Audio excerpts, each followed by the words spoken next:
Critical ngayon sa ospital ang isang 80-year-old na senior citizen na rider matapos nitong sumalpok sa kapwa motor sa Burgos, Pangasinan.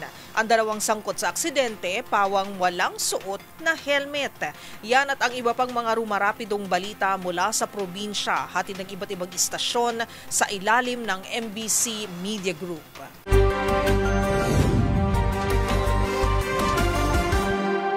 Tuloy pang inoobserbahan sa paggamutan sa Dasol, Pangasinan ng 80 anyos na motorcycle rider na lolo, residente ng Burgos, Pangasinan habang nasa stable ng lagay ang 32 anyos na construction workers na kanyang nakabanggaan. Batay sa investigasyon ng mga tauhan ni Burgos OIC Chief of Police Captain Jason Orilla, naganap ang aksidente alas 9 ng umaga sa National Road sa Barangay Poblacion, Burgos, kung saan ang motorsiklo ni lolo ay mula sa interior na kalsada na biglang lumabas sa National Highway na sinamang pagdating ng motorsiklong minamaneho ni construction workers at sila'y nagkasalpukan. Kapwa tumimbwang sa kalsada ang dalawa na duguan, kapwa walang suot na helmet, na agad namang nadala sa Dasol Community Hospital na patuloy pang ginagamot ng mga doktor. Mula sa Action Radio Pangasinan para sa MBC TV Network News, ito si Freddy Pajardo, Aris 38, una sa Pilipinas, una sa Pilipino. Handang-handa na ang mga kagamitan mga sundalo mula sa 7th Infantry Warrior Battalion sa namang posibleng epekto ng Tropical Depression Wilma.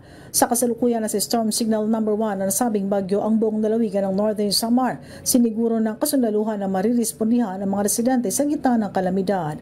Ayon sa nasabing unit ay patuloy sila na nakikipag-ugnayan at sumusuporta sa pamahalaan, hindi lamang sa panahon ng sigalot o sakuna. Kanilang inilatag ang mga kagamitan para sa agarang pagre-responde, kabilang dito ang mga life jackets, medical kits, stretcher, mga lubid at iba pang essential gear. Para sa namang pangailangan o agarang tulong, kanilang hinikayat na agad lamang silang tawagan. Samantala, naka-heightened alert status rin ngayon ang Coast Guard District Eastern Visayas at patuloy ang kanilang ginagawang monitoring at readiness checks at naka-standby din ang lahat ng mga rescue assets kung kakailanganin ang kanilang deployment.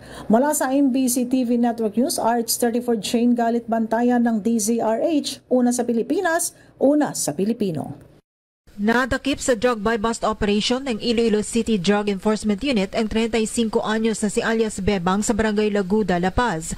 Ayon kay CDEU Head Police Captain Roque Jimeno III, nagpapakilala na asset ng pulis ang subject upang makabenta ng illegal drugs sa kanyang mga parokyano. Nahuli si alias Bebang matapos siyang ituro ng mga drug subjects na kakumpetensya niya rin sa pagbebenta ng illegal na droga. Na-recover sa subject ang 374,000 pesos na halaga ng suspected shabu.